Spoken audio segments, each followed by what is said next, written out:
गरीब काली बहन के ससुराल गिफ्ट लाया अमीर भाई। हे भगवान, किस्मत तो देखो, आज कंचन बहू का ससुराल में पहला जन्मदिन है और मेरे पास इतने भी पैसे नहीं कि मैं उसका मुंह मीठा करा सकूं। यशोदा अपनी झोपड़ी के बाहर बैठी ऐसा कह रही थी, तभी पड़ोसन मालती गाजर लिए आती है। ये लो यशोदा बहन, मेरे खेत की पहली फसल की गाजर आई है तो तुम्हारे लिए लाई हूँ। बहुत बहुत धन्यवाद मालती बहन, ज्यादा नहीं तो अब मैं अपनी बहू के लिए हलवा बना पाऊंगी। गरीब यशोदा गाजर लेकर अंदर आ जाती है, जहाँ झोपड़ी में गरीब बहू कंचन चूल्हे की आंच जला रही थी। भले ही कंचन दिखने में औरों सी गोरी सुंदर नहीं थी, फिर काले रंग की होने के बावजूद उसके सास ससुर उससे अपार स्नेह रखते थे। फिर यशोदा गाजर का हलवा बनाती है। हे भगवान, कितना धुआं हो रहा है चूल्हे से। माँ जी, धुएं से आपकी सांस फूल रही है, लाइए हलवा मैं बना लेती हूँ। ला दे फिर बहू, तरकारी मैं काट देती हूँ। यशोदा सब्जी काटने लगती है और बेचारी कंचन खुद चूल्हे के धुएं में हलवा बनाती है। इतने में एक चमचमाती हुई गाड़ी आती है। अरे ये हम गरीबों के द्वार पर इतनी महंगी गाड़ी किसकी आकर रुकी है? अजी होगी किसी बड़े बाबू साहब की गाड़ी। अब हमारी झोपड़ी भी तो कचरेदान से 2 कदम दूर ही है, पार्किंग समझकर लगा गया होगा कोई गाड़ी। तभी गाड़ी में से महंगा सूट बूट पहने हुए एक आदमी झोपड़ी के अंदर आता है। वो और कोई नहीं बल्कि गरीब कंचन का अमीर भाई अनिल था। जहां धुएं की वजह से कंचन की आंखें लाल पड़ गई थी, वहीं भाई को देख उसकी आंखों से बेतहाशा आंसू गिर रहे थे। कंचन, मेरी बहन। अनिल भैया, आप? अपनी आंखों के सामने अपने भाई को सूट बूट में खड़ा देखकर कंचन खुशी से गले लग जाती है। भैया कैसे हैं आप? मैंने आपको बहुत याद किया। इतने में कंचन की सास पड़ोस से कुर्सी मांग कर लाती है। अरे बैठो ना अनिल बेटा, तुम खड़े क्यों हो? 1 मिनट भैया। ये कहकर कंचन अपनी पुरानी फटी साड़ी के आंचल से कुर्सी पोंछ कर अपने अमीर भाई को बिठाती है और उसे गाजर का हलवा देती है। उसके हाथों में जगह जगह जलने के निशान थे। ये लीजिए भैया, खाकर बताइए कैसा बना है हलवा, मैंने बनाया है। कंचन, ये तेरा हाथ कैसे जला बहन? वो खाना बनाते वक्त आंच की लकड़ी से जल गया, जरा सा है भैया, मगर आप मेरी चिंता मत कीजिए, मैं बहुत खुश हूँ। इस तरह से कंचन को अपने गरीब ससुराल का अभाव और दुख छुपाते देखकर अनिल डबडबाई आंखों से उसे देखकर कहता है, जिस बहन को मैंने नाजों से पाला था, मैंने कभी सपने में भी नहीं सोचा था कि उसे इतनी गरीबी और दुखों में देखूंगा। ये कहकर अनिल अपनी बहन के गरीब ससुराल से उठकर चला जाता है और वह गरीब काली बहन रोती रह जाती है। आज मेरा जन्मदिन है और भैया ने अपनी काली बहन को बधाई भी नहीं दी। इस गम के साथ कंचन बीते कल में खो सी गई, जहां देर रात तक 12 साल का वह गरीब भाई कोयला भट्टी में काम कर रहा था।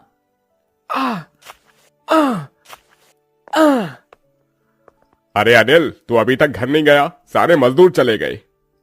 आज मुझे ज्यादा पैसे चाहिए सेठ जी, इसलिए ज्यादा काम कर रहा हूँ, क्योंकि कल मेरी बहन का जन्मदिन है और मुझे उसके लिए तोहफा खरीदना है। दिन भर काम करके अनिल का चेहरा मुरझाया हुआ था। सेठ ने उसके सर पर हाथ फेरकर छलकते हुए आंसुओं से कहा, अनिल, भगवान तो जैसा भाई हर बहन को दे, चल कुछ खा ले। सेठ जी, मेरी बहन घर पर मेरा इंतजार कर रही होगी, मुझे घर जाना है। ये ले तेरे पैसे। सेठ अनिल को 500 रुपए देता है और घर आकर अनिल देखता है कि धीमी लालटेन में काली सी कंचन पढ़ाई कर रही थी। भैया आप आ गए, मुझे बहुत भूख लगी है। बस अभी खाना बनाता हूँ। अनिल खाना बनाने के लिए जैसे ही प्याज काटने लगता है तो कंचन की आंखों में आंसू आ जाते हैं। आह भैया, प्याज आंखों में लग रहा है। अनिल सारा प्याज बाहर फेंक देता है। भैया आपने प्याज क्यों फेंक दिया? क्योंकि मैं तेरी आंखों में आंसू नहीं देख सकता। अगले दिन अनिल कंचन के लिए केक लेके आता है और अपने हाथों से उसकी चोटी बनाकर उसे तैयार करता है। काली कंचन रोते हुए कहती है, भैया कोई भी मेरे बर्थडे में नहीं आया, फिर मुझे ढेर सारे गिफ्ट कौन देगा? तेरा भाई तेरे लिए गिफ्ट लाकर देगा बहन, रो मत, चल केक काट। अनिल बहुत ही छोटा था जब उसके माँ बाप नन्ही सी कंचन को उसकी गोद में देकर गुजर गए थे। अनिल की अपनी काली बहन में जान बसती थी। जबकि लोग उसके काले रंग के लिए खूब ताने देते थे। फिर गुजरते वक्त के साथ कंचन शादी के लायक हो गई और अनिल ने मेहनत करके सब कुछ हासिल कर लिया। गुड़िया जल्दी से ये पहनकर तैयार हो जा, तुझे देखने लड़के वाले आ रहे हैं। भैया मैं तुम्हें छोड़कर कहीं नहीं जाऊंगी। अरे पगली चिंता मत कर, मैं तेरे लिए अच्छा घर बार ढूंढूंगा जो तुझे मुझसे भी ज्यादा प्यार देंगे। थोड़ी देर में नालंदा अपने बेटे अभिमन्यु के साथ कंचन को देखने आती है। आइए माँ जी, आपका ही इंतजार था, यहाँ बैठिए। अब जल्दी से लड़की दिखाओ।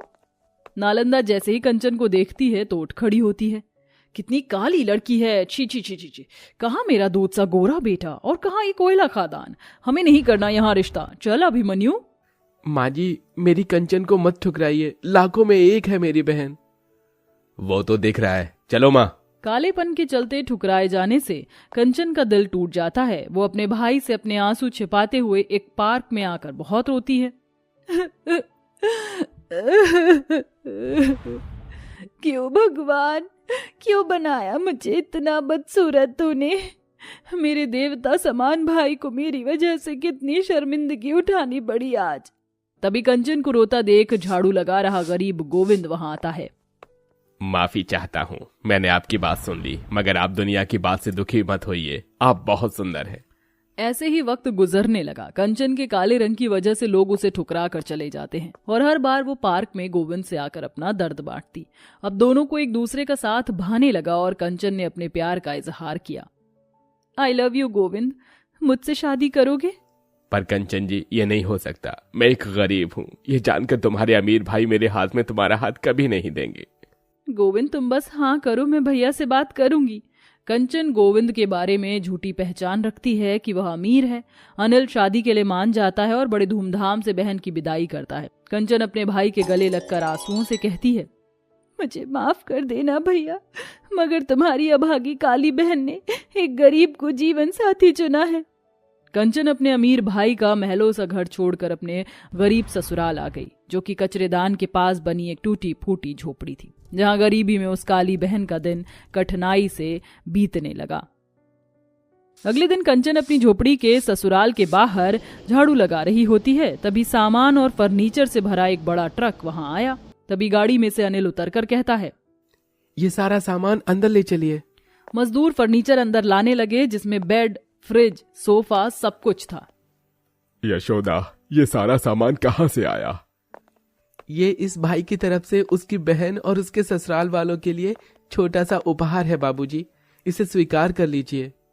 तभी कंचन ने इनकार भरे स्वर से अपने अमीर भाई की ओर देखकर कहा, नहीं भैया, मैं ये गिफ्ट नहीं ले सकती, वरना गोविंद जी का बहुत मन दुखेगा। यकीन मानिए भैया, इस घर की बहू बनकर आपकी ये काली बहन बहुत सुखी है। सास ससुर के रूप में मुझे माँ बाप मिले हैं और गोविंद मेरे लिए दिन रात मेहनत करते हैं। आप बैठिए। बैठो बेटा, मैं बस अभी आई। कंचन की सास हलवाई के दुकान से मिठाई, कचौड़ी, समोसे लाकर उसे नाश्ता कराती है। तभी गोविंद हाथों में झाड़ू लिए घर आता है और अनिल को हाथ जोड़कर पांव छूकर प्रणाम करता है। प्रणाम अनिल भैया, बहुत अच्छा लगा आपको देखकर। नाश्ते के बाद थोड़ी देर में यशोदा पूरी सब्जी बनाकर खिलाती है। अपनी बहन के गरीब ससुराल वालों में इतना आदर भाव पाकर अनिल का मन खुशी से गदगद भर जाता है। माँ जी, पापा जी, गोविंद, सच कहूँ तो कल जब मैंने अपनी बहन को गरीबी में देखा था तो मेरा मन बहुत दुखी हुआ था, मगर आज आप लोगों का प्यार देखकर मन को पूरी तरह से तसल्ली हो गई है कि मेरी बहन बहुत खुश है। मैं धन्यवाद देता हूँ आप सबका। चलता हूँ कंचन, खुश रहना। अनिल अपनी बहन को आशीर्वाद देता है और सारा सामान वापस ले जाता है। और गुजरते वक्त के साथ कंचन का पति गोविंद अपनी मेहनत से घर के हालातों को ठीक कर लेता है।